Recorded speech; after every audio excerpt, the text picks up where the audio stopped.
Hello and welcome to the two-man power trip of wrestling. I'm your host, JP John Poz. With me today is a very, very special guest. He is a former AEW World Heavyweight Champion, six-time WWE World Heavyweight Champion, a wrestler, an author, a podcaster, a musician, the demo god, Y2J, the GOAT, Chris Jericho. Chris, welcome into the two-man power trip. It's a lot of nicknames, isn't it? Yeah. Too many, maybe? Never too many. As long as you keep making T-shirts off it, you're fine. You know what's crazy with you? You know, some guys do too many nicknames and it doesn't get over, or if one doesn't, you hit the mark. It's like 10 for 10, or, you're hitting. Well, not quite. I mean, most of the time, there's a few that didn't really get through as much as you want, but you never know, what fans are going to respond to. And that's something that's so cool about having fans back, now and getting ready to go back on the road. Actually, I'm leaving later today to go to Miami for the first show that we've had in a different city other than Jacksonville since the beginning of May of last year. So that's the cool thing, is you never really know how people are going to respond and what they're going to connect with. And we'll be able to find that out again. So when you talk about Demo God or Le Champion or those type of things, I mean, had there been no fans, they might not have gotten over as good as they did. Right, true. It's going to be interesting to see how certain guys react. Online they're like, "Oh, Orange Cassidy's over, Darby Allin's over, MJF is hated." Let's see how it really is in front of the crowd, right? I mean, we're going to really test the crowd. Well, yeah, and we kind of been doing that. I mean, we've had crowds back since September, but having full crowds and, in different cities is very important, because that's the real kind of litmus test. I feel that we've almost been in a territory for the last year or so to where you're doing, Memphis every Tuesday or whatever it may be, or Calgary every Monday or whatever. So to go out in front of a different city every night, that's kind of where you really get the different reactions, because some cities are more of a heel town. Some cities are more of a babyface town. Some are louder, some aren't as loud, everything in between. So that's part of the fun, is kind of reacting to what the crowd is giving you. And it's not always the same. So that's something that's going to be really, really cool to get back into again. Because you forget almost, 29 years of having crowds, but then 1 year with no crowd. It's like being, an alcoholic. If you don't drink for a year, you kind of forget what it was like to drink. So right. Yeah. Here we are getting ready to go back and get drunk on crowds again, I guess you'd say.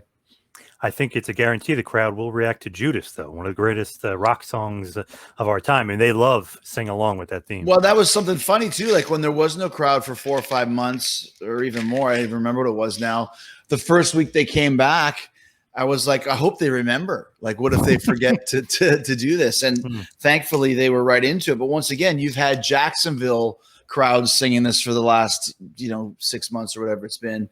Now we get to go to Miami and have them sing it, and then go to Texas and Charlotte, or wherever the hell we're going over the next, the next while, everywhere now. So, like I said, it's a real cool homecoming, and it's a real great moment for all of us. It's been a long time coming, and we're excited to get back on the horse again, so to speak.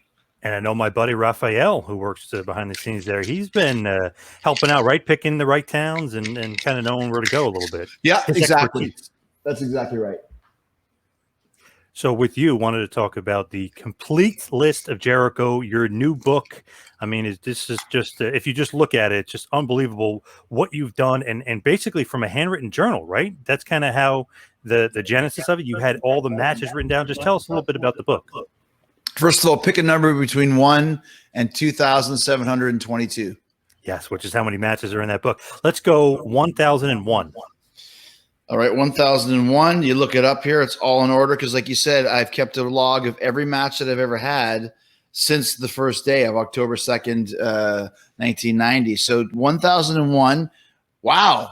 It was my second match ever in WWE, August 24th, 1999. That was versus the Road Dogg in Kansas City, Missouri.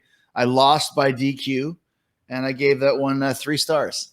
Nice. I think that's the infamous double power bomb through the table. It is good memory. And it's funny, too, because the first match I ever had in WWE, which I just found out through this book, is against the Big Boss Man in Winnipeg. That was my first WWE match, and coincidentally was my 1,000th ever pro wrestling match. And that's the cool thing about this book, is I can go through and find out every match I've ever had where it was, when it was. I gave it a star rating every night. I kept track of the money for the first probably 600 of them or so, or 800 of them, until I started making guaranteed money to where it's the same every week. And it's just, I don't think there's ever anybody that's done that before, especially with the career that I had of going 30 years around the world. So it really is a journal, a handwritten journal that basically, I mean, if you haven't seen the book, you can see right here at the very front cover, that's the actual page right there that I wrote all. Yep. That's my actual writing. That's the first page ever. And that we kind of made that part of the book as well in my actual handwriting, etc. So it is something that once again, having written 4 books before, the first 3 were kind of more autobiographical. The 4th one was kind of more of a self-help book. What can I do next? And I thought, well, coming up my 30-year anniversary, it's the perfect time to kind of, not just collect, because I have them all collected, but give them to somebody. In this case, it was Alex Marvez, and say, take this and put it into a computer. Because for years I was always scared, like, what if I lose this book? Or what if there's a fire or something? All of this history would be gone. Because another thing too about this is you can start your wrestling career today, for example, go 30 years and do a book like this, because everything is documented. You go to cagesideseats.com or cage, whatever the hell it is. Cage Match, yeah. Cagematch.com, and you can find every match from everybody.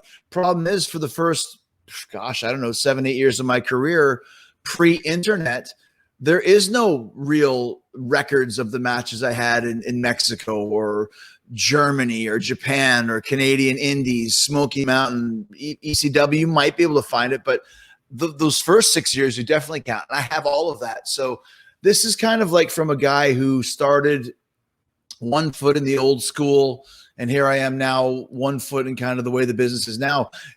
If Bret Hart would have done this, or Ric Flair or Shawn Michaels, it would be kind of the same, crossing the plane of what wrestling was and is. But they didn't do that, and I did. And I think I'm kind of the last of my breed that was able to do this. And that's why this book is almost more of a history book as much as it is a Chris Jericho book. Yeah, that's awesome. I probably should have said 1004, since you're the master of 1004 holds. I just loved, like, you put all that together. You know what I mean? Like, that you not had the foresight to say you were going to do this, but that you always were writing down, like Foley too, like you're writing stuff down, and Brett to some extent. I mean, that's pretty amazing. And some of your payoffs are in there, who you wrestled, what day. I mean, yeah. I love that. That's awesome. Yeah, it wasn't so much writing stories. It was just like, I talk about it in the forward of the book, and I've told the story before, but my first day of wrestling camp, Keith Hart was there at Hart Brothers, basically just to collect the money, and asked if anybody had any questions. And I just was wondering, how many matches have you had, Keith? And he said, I don't know. That's a stupid question, because no one keeps track of things like that. And I thought, well, that's weird to me, because if I want to know how many games Wayne Gretzky's played in the NHL, I can go to the library. There's an old reference. And look in a book. And I thought, well, I don't know if I'm going to have 1 match or 1,000 or 2,722 at the time, but I'm going to keep a list of every one, and we'll see what happens. And it just became a habit. And there was a time when Cage Match came out, that probably 2015 or 16, I did stop physically writing down, because I said, well, it's all in there anyways. And so that was part of Alex's research, that he had to go grab those extra. It was probably only about 100 matches or so at that point, but I had them all documented. Not ever thinking I'd do a book with it. I remember when we came out with the first book with The Lion's Tale, I was thinking maybe doing like an appendix, like the end of the book. Here's every match I've ever had, which would have taken, 500 pages or something. Right. So I'm glad that I saved it for this, because I was able to do it right. Because it's not just a book of every match. We have the top 10 lists in there, and we have, the comments from all the different, people that I've worked with over the years, and, hundreds of over 100 pictures that you've never seen before. So it really is kind of more of a, like I said, a celebration of my career for one, over these 30 years. And then this, kind of history book, where if you want to know what Mexico was like in the early 90s, I have all of this, you know what I mean? So I have all of it documented. It's awesome. It's just, I don't know, it's so cool. Like, being a big wrestling fan and being able to kind of relive a lot of that stuff too, man. Like, I used to love, and just 2 words that got over big time, and I still say today. And I actually talked to him last week, and I mentioned it to him. I said, 2 words for you, Dean: Stinko, Malenko. And he obviously he remembered. I was just like, man, just going back and reliving that feud. I mean, it really, really awesome stuff to be able to do that. Well, and like I said, that's the thing about it, you know, and if you're familiar with my career, all those moments are in there. And like I said, to me, once again, if you know, when I wanted to do this book, the publishers that I had been working with were like, nah, it's too specific and it's too, you know, you're whittling. I can't remember what this, too direct of a book or whatever it may be. And I was like, you guys don't know my fan base and don't know wrestling fans. And you should know this after 4 New York Times bestsellers. I mean, you should follow my instinct here. And they weren't into it. And I thought, okay, great, I'll do it myself. And here I am in just 2 weeks today, I think it is. We've already sold out half the first printing, you know, thousands and thousands and thousands of books. And it's like, they're already talking about a second printing. And once again, it's like, I know when I'm right, and I knew this would work and I knew it was right.